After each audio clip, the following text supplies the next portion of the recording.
A poor widow sold her last goat to feed a stranger. He owned the whole ranch. The goat was a brown and white nanny named Biscuit. I know that because she told me later, when telling me didn't cost her anything anymore. But that evening, I didn't know the animal's name or what it had meant to her to walk it down to Harlan Prute's trading post and sell it for 60 cents and a sack of cornmeal. All I knew was that there was a tin plate of food on the step outside the door when I woke up, and that whoever put it there had gone back inside without waiting to be thanked. I'd come off my horse 6 miles back, cracked 2 ribs on the pommel when Roan spooked at a rattler and went sideways into the arroyo. Walked the rest of the way holding my left side with both arms, which doesn't do anything useful for cracked ribs, but a man does it anyway. The ranch house I'd found at dusk was dark, and I thought it was abandoned. I laid down under the overhang of the porch roof because a storm was coming and I didn't have anywhere else to go. She found me there in the morning. I don't know what she thought when she stepped outside at first light and nearly put her boot on a strange man's hand, but she didn't scream and she didn't run for a rifle. She just stood there and looked at me the way you look at something that complicates your day. Then she went back inside and I heard a pan clank and a fire being coaxed up, and 20 minutes later there was food. That's where I have to start. Not with what I own or what my name is or how things worked out. I have to start with a woman putting food on a step for a dirty stranger who had fallen down in the dark on her porch. Because everything that came after only means anything if you understand that first. My name is Caleb Dunmore. I was 44 years old that spring and I had been running the Box D Ranch for 11 years, which is a name that would have meant something to most people in that part of the territory.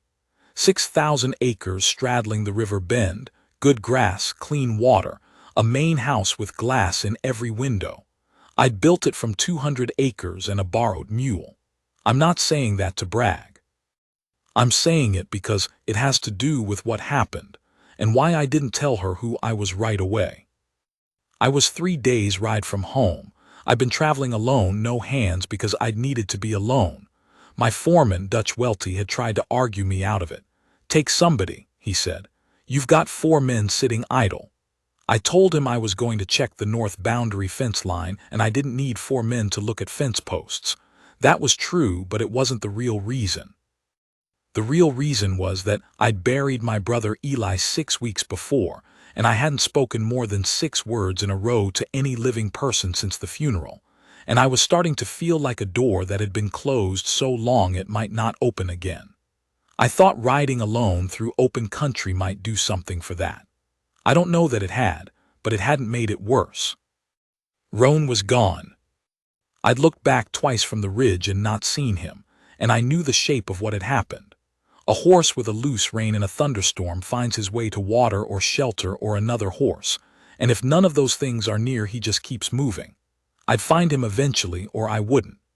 Either way, I was on foot with 2 bad ribs, a canteen and half a box of cartridges, and the nearest town with a livery was Dorado, which was back the way I'd come. I ate the food she left me. Cornmeal mush with a streak of something salty, salt pork maybe, cooked into it. It was the best thing I'd eaten in weeks. I don't say that to be sentimental. I say it because it was true. I'd been eating my own cooking, which runs to dried beef and coffee and not much else, and that mush was warm and filling, and someone had put care into it the way you do when food is scarce and you don't want to waste it. I knocked on the door when I was done. She opened it with a flour sack in her hands, twisting it the way hands do when they're waiting to see how something is going to go. She was maybe 35. Brown hair, plain dress, sun on her face the permanent way it gets after years of outdoor work. She had the eyes of someone who had been disappointed enough times to stop being surprised by it, but hadn't gone cold.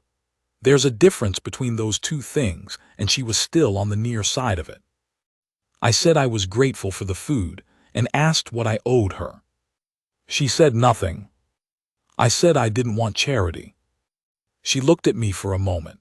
Then she said, I don't generally offer charity to men I find sleeping on my porch. I offer it to men I find sleeping on my porch with broken ribs. You were breathing funny. I thought you'd earned a meal." I didn't have an answer for that. She had a way of making a plain sentence land heavier than it looked. Her name was Nora Galt. She'd been widowed 2 years before when her husband Clem took a fever and died in August. She had a daughter, 8 years old, named Ruth, who appeared behind her mother's hip to look at me and then disappeared again before I could acknowledge her. They had a small place, maybe 50 acres. The house was decent, but the barn needed work, and one of the fence lines along the east field had come down in the winter, and she hadn't got around to fixing it yet. I noticed all of this in the way you do after you've spent enough years looking at land and seeing what it needs. I asked if I could work for my keep while I waited for my ribs to heal enough to travel. She said she didn't have work. I looked at the fence. She followed my eyes and said nothing for a moment. Then she said, "Can you work with broken ribs?" I said I could work with worse than that. She let me in. I didn't tell her my name for a week, not because I was hiding it exactly. It's more that the first day she didn't ask, and then she called me stranger the second day as a small dry joke, and I laughed and it stuck. And by the time a week had passed, it had become a thing between us, easy and light, and I was reluctant to change it.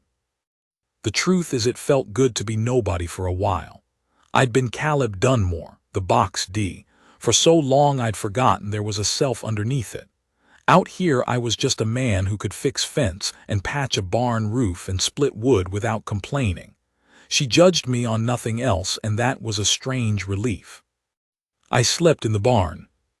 She brought coffee to the fence line in the mornings, and we'd stand together for 10 minutes before the day started, not always talking, and those 10 minutes were the best part of my day in a way I couldn't quite explain even to myself. She didn't fill silences the way some people do. She let them sit, and that was comfortable. Ruth came out of her shell by day 3. She had her mother's eyes and her father's stubbornness, from what I could piece together from the small things Nora said about Clem. Ruth wanted to know if I could tie a lasso knot. I showed her. She wanted to know if I'd ever seen a mountain lion up close.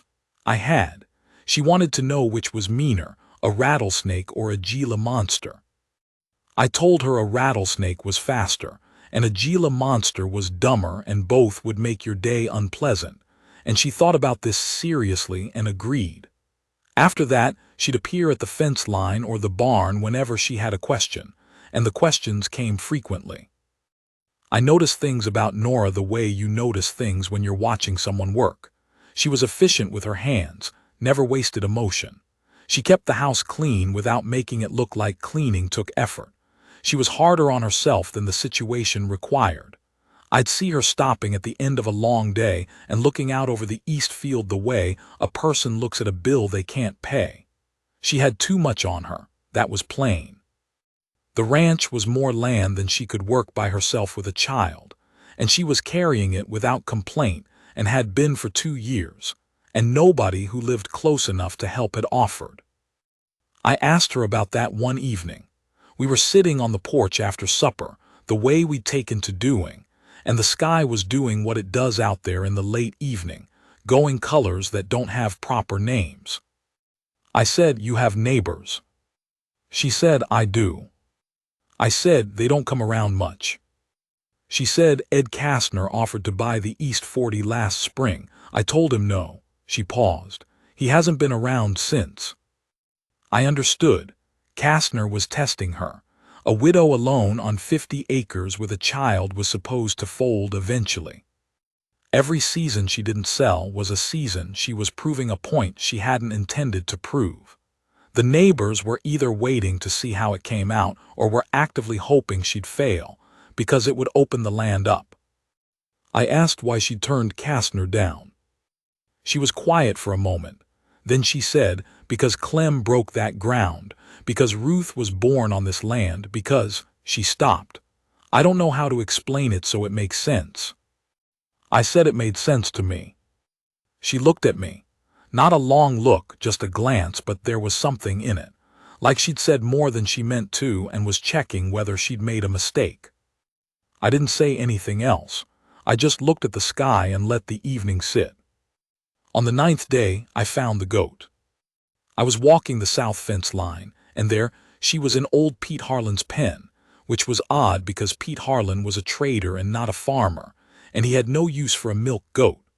I recognized her. She'd been in Nora's yard when I arrived, a brown and white nanny that Ruth had a habit of feeding scraps to. I'd noticed she wasn't around, but I'd thought maybe she'd wandered and Nora was waiting until she had time to look for her. I went to Harlan's and asked him about the goat. He told me Mrs. Galt had sold her, 60 cents and a sack of cornmeal, 9 days back. I stood there in Harlan's doorway a minute. 9 days back was the morning she'd put food on my step. I bought the goat back. Harlan wanted $1.20, but I had just enough in my coat pocket, and I talked him down to 90 cents, which was more than she'd sold it for, and I didn't care.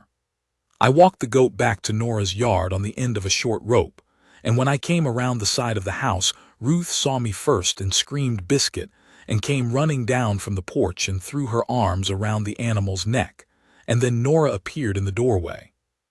She looked at the goat, she looked at me. Her face didn't change much. That was its own kind of telling. I said she was at Harlan's. She said, I know where she was. I said, you sold her to feed me. She didn't answer. I said, Nora. She looked up, her jaw was set. She said, you were hungry, you were hurt. What was I supposed to do? And her voice had that dry, flat quality that I'd come to recognize as the way she spoke when something was costing her more than she wanted to show. Besides, she said, Ruth was getting too attached anyway. It wasn't. Nora. She stopped. I said, thank you. She stood there a moment. Then she turned and went back inside. But before the door closed, I heard something. I'm not sure what it was. Not crying, not quite. More like a long breath that had been held too long. That evening was different. We were both aware of it. I'd known who she was before that, in a general sense, the way you know a person after days of watching them work and listening to them talk. But something shifted. She'd done a thing she hadn't told me about, hadn't mentioned, hadn't used to lever anything out of me. She'd just done it the way you do a thing you believe is right and figure you'll absorb the cost later. I thought about the last person who'd done something like that for me without expecting anything back. It took me a while to come up with a name. I told her who I was on the 11th day. It wasn't a plan. We were sitting at the kitchen table after Ruth had gone to bed, and Nora had a cup of coffee she wasn't drinking, and she said, kind of quietly, you don't talk about yourself much. I said no. She said, that's all right. A man doesn't have to. I said, my name's Caleb Dunmore. She looked up. I could see her placing it. The name wasn't unknown in the territory. She said, the Box D. I said yes. She was quiet for a moment. Then she said, how big is the Box D? I told her. She put her coffee down. She looked at her hands on the table. Then she laughed, one short sound, not unhappy, just surprised. She said, I sold my goat to feed a man who owned 6,000 acres. I said I was sorry. I said I should have told her sooner. She shook her head. She wasn't angry. She was thinking. I could see it, the thing she'd assumed about me, the ordinary drifting stranger with broken ribs, reassembling itself into something she hadn't expected, and her deciding how she felt about the difference. After a minute she said, does it change anything? I said, not from my side. She looked at me again with that measuring look, the one that took the surface off. Then she nodded slowly and picked her coffee back up, and we sat there like we had every other evening, just two people and the lamp in the dark outside. I think that was the first time I felt the thing I'd been avoiding feeling since Eli died. Not grief and not happiness. Something quieter. The feeling of sitting in a room with someone where you don't have to pretend to be anything, and it's enough. I want to tell you about the night the east fence came down again. We'd fixed it solid. I'd done that in the first week, with good wire and new posts, but someone cut it. 3 days after I told Nora who I was. I didn't think that was coincidence. Word gets around in a small territory, and the name Dunmore combined with a widow on 50 acres was the kind of information people like Ed Kastner paid attention to. I found it in the morning, the wire lying flat and the 2 steers from the north pasture gone through onto Kastner's land. I went and got them myself. Kastner was out front of his house and watched me cross his boundary to collect those steers without saying a word, which was its own kind of statement. I brought the steers back and started on the fence again. Nora came out and helped. Ruth too, handing tools and running wire when I asked her to. We didn't talk much while we worked. But at one point Nora handed me a fence staple and her hand brushed mine, and she left it there for a second, her hand against my hand, and looked up at me with something level and plain in her eyes. Not a question, not a plea. Something more like a declaration, the way certain women have of saying something important without words, and I understood it, and I believe she could see that I did. After that I went to see Ed Kastner. I don't need to tell you the whole of that conversation. It was short. I knew things about Kastner's grazing permits that he didn't know I knew, because when you run 6,000 acres, you make it your business to understand the land records in the whole region, and Kastner's permits were sitting on a line that could go either way depending on who asked questions. I didn't threaten. I laid out facts. By the end of it, Kastner understood that the Widow Galt's east fence had better stay standing. When I came back, Nora was in the yard. She looked at my face and knew it had been handled. She didn't ask how. She said, "Thank you," the way she'd said it before, flat and real, not overselling it. I said it wasn't anything. She said it was. My ribs were mostly sound by the end of week 2. I could mount a horse without feeling like someone was driving a chisel into my side, which was the measure I'd been using. Roan had turned up at a ranch 7 miles west, been picked up by a family named Ortega who'd had the sense to keep him fed and rested. I paid them well and got the horse back. There was no good reason for me to stay. My ribs were healed enough. I had a ranch to run. Dutch Welty would be starting to wonder. I told myself every morning that I'd be going the next day, and every morning there was something that needed doing, or Ruth had a question, or it was coffee time and the morning was particularly good and there was no rush. I'm not a man who lies to himself for long. I knew what I was doing. I'd been alone for 11 years. Not lonely, exactly. I'd had work, and work is a good substitute for a lot of things. But alone. There hadn't been a woman who'd looked at me the way Nora looked at me, without wanting anything from me or being afraid of me or measuring me against what I owned. She'd fed me when she thought I had nothing. She'd called me stranger and laughed. She'd put her hand on mine at a fence line and made it plain without making it into a speech. I sat down with her one evening. Ruth was asleep. I said I needed to talk to her. She sat down across the table. She had that set look, like she was braced for something. I said, "I'm going to have to go back. I've got a ranch that needs running." She nodded. She said, "I know." I said, "But I want to come back." She looked at me. I said, "I want to come back if that's something you'd want.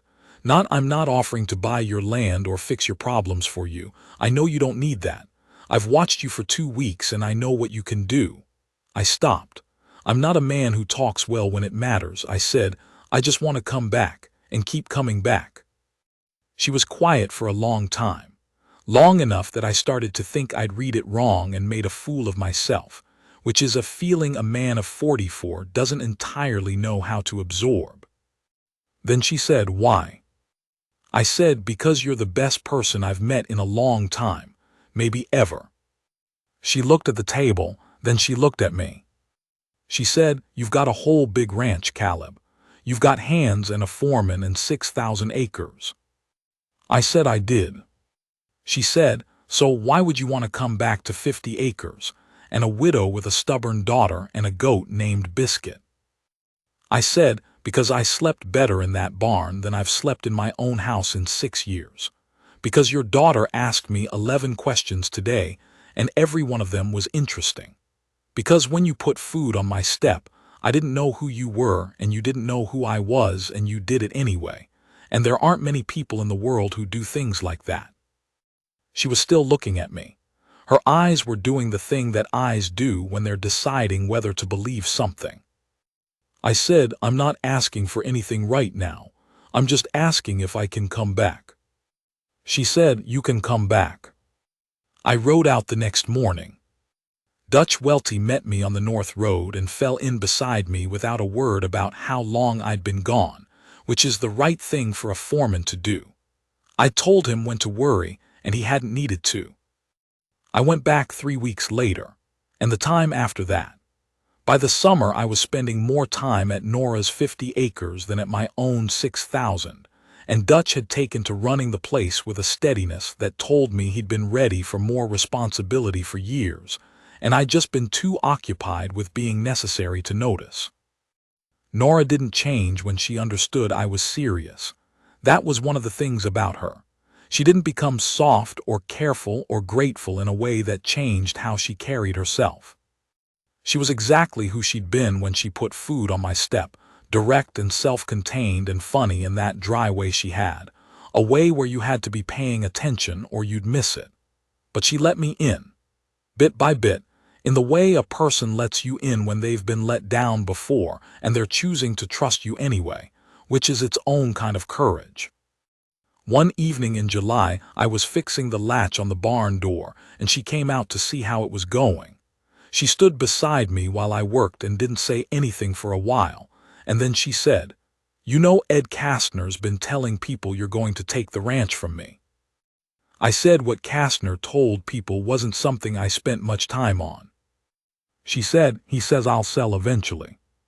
He says women always do." I said, "Kastner doesn't know you." She said, "No," she paused. "He also says you're only here because you want the land." I set the latch. I turned and looked at her. She was watching me with those level eyes, not accusing, just checking. I said, "You want to believe that?" She thought about it, then she said, "No." I said, "Then don't." She didn't, and after that we didn't talk about Kastner anymore. I want to tell you about the thing she did in September that I still think about. I'd been away for 2 weeks on a cattle drive, longer than I'd planned, and when I got back I was trail dirty and short-tempered, and there'd been a dispute at the end of it over the price per head that had required a kind of hard conversation I don't enjoy but am willing to have. I rode in just before dark and Ruth came tearing out of the house, and the goat was bleeding and everything was noise for a minute, and then it settled, and Nora was standing in the doorway with her arms crossed the way she does. I unsaddled Roan and put him up and came to the house. She had supper going. We sat down and ate, and I was quieter than usual, still carrying the weight of the drive, and at some point I stopped answering and just sat there. She reached across the table and put her hand on mine. She didn't say anything. She just put her hand there and left it. Ruth was talking about something. I don't remember what, and the lamp was burning and the food was warm and Nora's hand was on mine, and I felt something give way in my chest, some long-held thing, and I thought of Eli and of the years alone, and of how it had felt to be a nobody on this woman's porch for 2 weeks and have it be the closest thing to peace I'd known in years. I turned my hand over and held hers. She looked at me across the table, not with pity, not with softness exactly, with something plain and warm and honest, the way you look at a person you have chosen and you know it and you're glad. Ruth kept talking, the lamp kept burning, Biscuit bleated once from the yard. I held her hand. I asked her to marry me in October on a Thursday, out by the east fence, which I thought was fitting. No ring, I hadn't known I was going to ask that day. It just came out. She said yes without much pause and then said she'd need to think about the practical arrangements because she wasn't going to abandon 50 acres her late husband had broken ground on. And I said I knew that. And she said as long as I knew, and we shook hands on it, which made her laugh and me too. We were married in December, in the little church in Dorado, with Dutch Welty standing up with me and Ruth, as the flower girl throwing dried wildflower petals from a tin bucket, She'd painted herself. Nora wore her mother's dress, white going ivory with time, and she walked in alone because that was the way she wanted it. When she came down that aisle, she was looking straight at me, not at the room or the guests or the preacher, at me. The way she'd looked at me across that kitchen table, plain and decided and sure. I stood up a little straighter. I couldn't help it. A woman looking at you like that does something to a man's posture. The preacher did his part. We did ours. Dutch gave me a look when we were done that I'll carry to my grave, a look that said, "You got this right, finally." And then we went outside into the December cold, and Ruth took my hand on one side and Nora took it on the other, and we walked to the wagon. I still run the box D. Dutch is my partner now, official, with a stake in the operation, because he earned it and because it's right. Nora runs her 50 acres the way she always has, with her own hands and her own judgment, and doesn't take advice she hasn't asked for, including from me. We manage. Ruth is 12 now. She can throw a lasso not better than most hands, and she has opinions about Gila monsters that have only gotten more sophisticated with time. She calls me Pa the first time she said it. She was talking to Biscuit, not looking at me, and I think she was trying it out. I pretended not to hear. She said it again 2 days later directly to me, and I said yeah, and she went back to whatever she was doing, and that was that. Nora still brings coffee to the fence line in the mornings.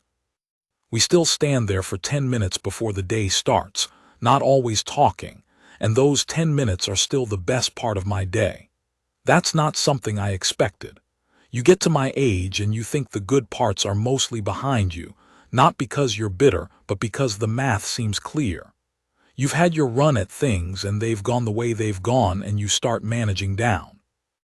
Then a woman puts food on your step and calls you stranger, and you find out she sold her last goat to do it, and the math turns out to be wrong.